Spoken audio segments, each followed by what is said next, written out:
നിങ്ങളുടെ favourite shows ഇനി ഒരിക്കലും മിസ്സാവില്ല. ഇപ്പോൾ C5-ലൂടെ കാണും നിങ്ങളുടെ ഫേവറേറ്റ് ഷോസ് തികച്ചും സൗജന്യമായി.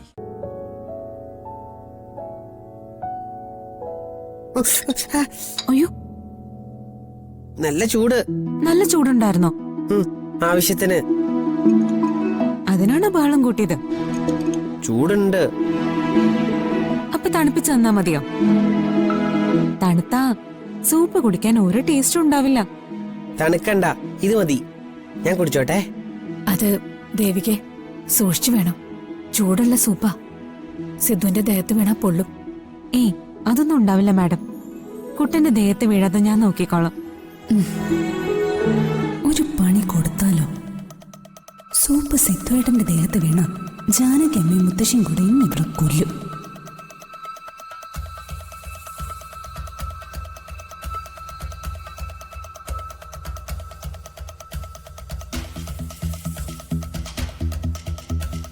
നീ എവിടെ പോവാ? എനിക്കിത്തിരി ചൂടുവെള്ളം വേണമായിരുന്നു. വെള്ളം ഞാൻ ഇവിടെ ചൂടാക്കി വെച്ചിട്ടുണ്ട്. ഞാൻ എടുത്തിട്ട് വരാം. നീ ഇവിടെ ഇരിക്കെ. വേണ്ട വേണ്ട വേണ്ട, ഞാൻ പോയി എടുത്തിട്ട് വരാം. ചേച്ചി സിദ്ധുവേട്ടന് സൂപ്പ് കൊടുത്തോളൂ. ശരി, പോയി എടുത്തോ.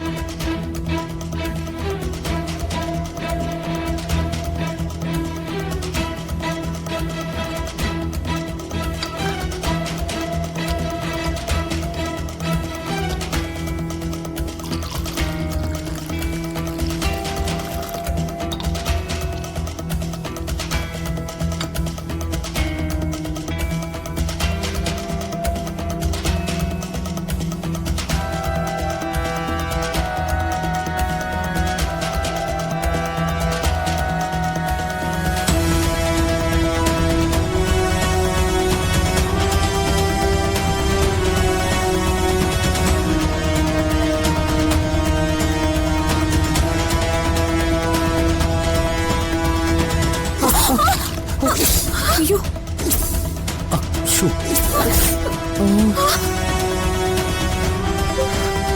അയ്യോ,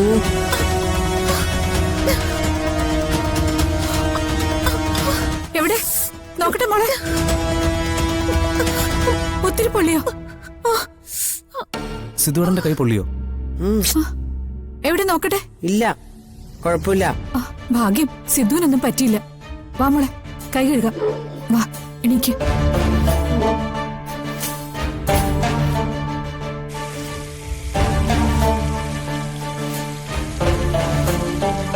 മലകെ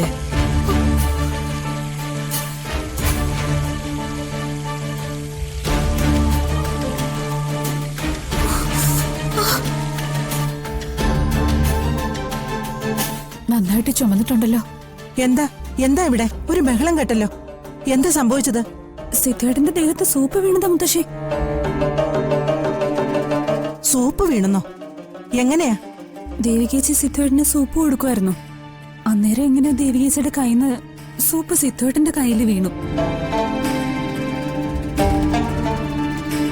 സിദ്ധുവേട്ടന്റെ കയ്യിൽ മാത്രമല്ല, ദേവികേച്ചിയുടെ കയ്യിലും വീണു. സിദ്ധുവിനെ ആഹാരം കഴിപ്പിക്കുമ്പോ വളരെയധികം ശ്രദ്ധിക്കണമെന്ന് ഞാൻ നിന്നോട് പറഞ്ഞിരുന്നതല്ലേ?